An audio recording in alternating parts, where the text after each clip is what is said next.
ଅଗନାଗନି ବନସ୍ତରେ ବାଘ, ସିଂହ, ହାତୀ, ଗଧ, ବିଲୁଆ,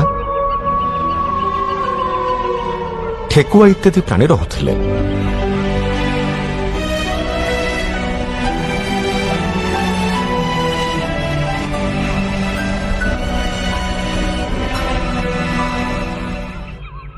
ସେମାନଙ୍କର ରାଜା ଥିଲେ ସିଂହ।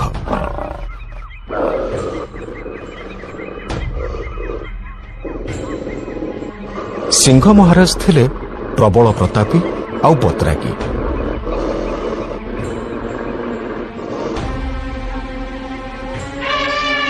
ତେଣୁ ତାଙ୍କୁ ସମସ୍ତେ ଭୟ କରୁଥିଲେ। ସେ କେବଳ ତାଙ୍କ ମନ୍ତ୍ରୀ ବାଘର କଥା ଶୁଣୁଥିଲେ। ବାଘ ତାଙ୍କୁ ବୁଲେଇ ବଙ୍କେଇ ମିଛ ସତ କହି ବହୁତ କଥା ବୁଝେଇ ଦଉଥିଲା। ଦିନେ ସିଂହ ମହାରାଜ ଏବଂ ତାଙ୍କ ମନ୍ତ୍ରୀ ବଣ ପାଖରେ ଥିବା ନଈ ପାଖକୁ ବୁଲିବାକୁ ଗଲେ।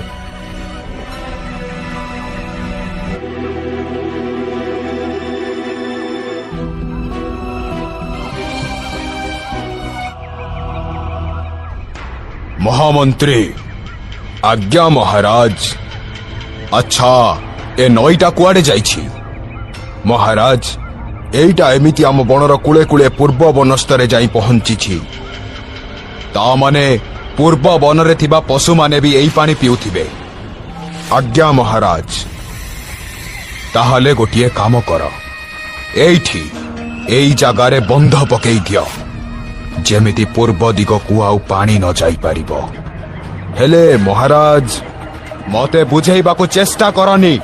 ତମକୁ ଯାହା କହିଲି, ଯେତିକି କହିଲି ସେତିକି କର। ଆଜ୍ଞା ମହାରାଜ। ପଶୁମାନେ ମିଶି ନଦୀ ଉପରେ ବନ୍ଧ ବାନ୍ଧିବା ଆରମ୍ଭ କଲେ।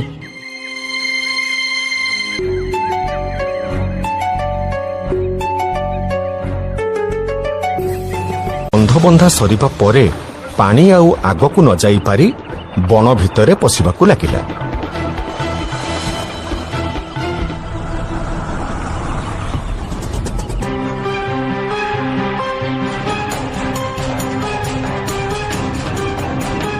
ସବୁ ପଶୁ ଯାଇ ମନ୍ତ୍ରୀ ବାଘ ରହୁଥିବା ଗୁମ୍ଫା ପାଖରେ ପହଞ୍ଚିଲେ।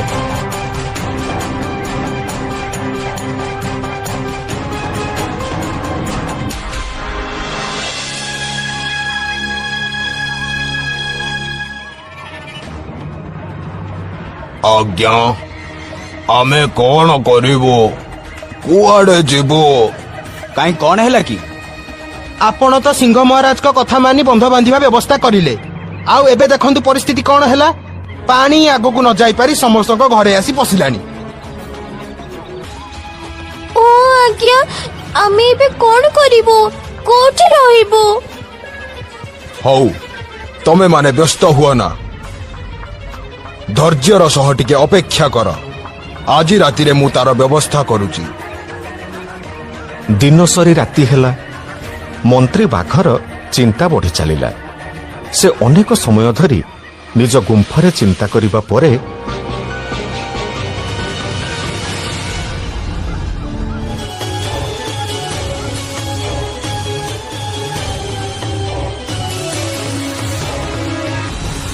ରାତି ପାହିବା ସମୟ ହେଲେ ହାତୀ ତା ସ୍ୱରରେ ପୁରା ବଣର ସବୁ ପ୍ରାଣୀଙ୍କୁ ଉଠାଏ।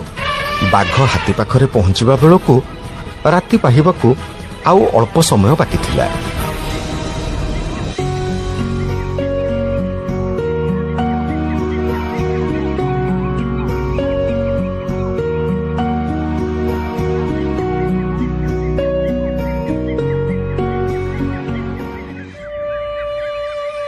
ହେଲେ ଏବେ ତ ରାତି ପାହିନି।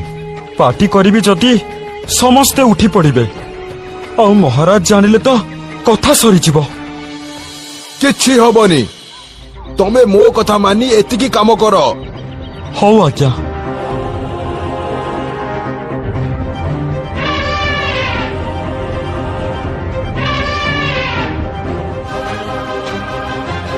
ଇଏ କଣ ହଉଛି ଦୁଷ୍ଟ ହାତୀ? ରାତି ପାହିନି, ତୁ ଆସି ଅସମୟରେ ପାଟି କରୁଛୁ କାହିଁକି?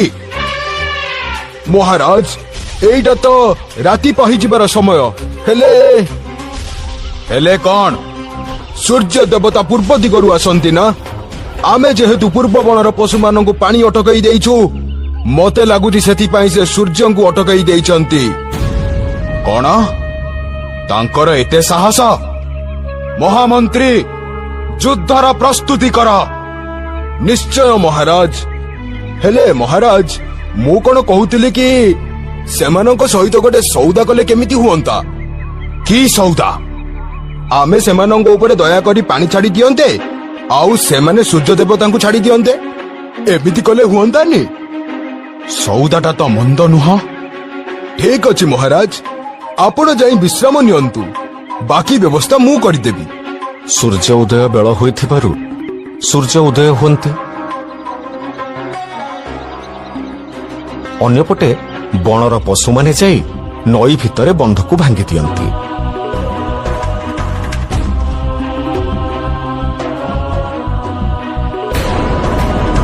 କଥା କହି ଜାଣିଲେ ପୃଥିବୀ ବିଜୟ କରିହେବ।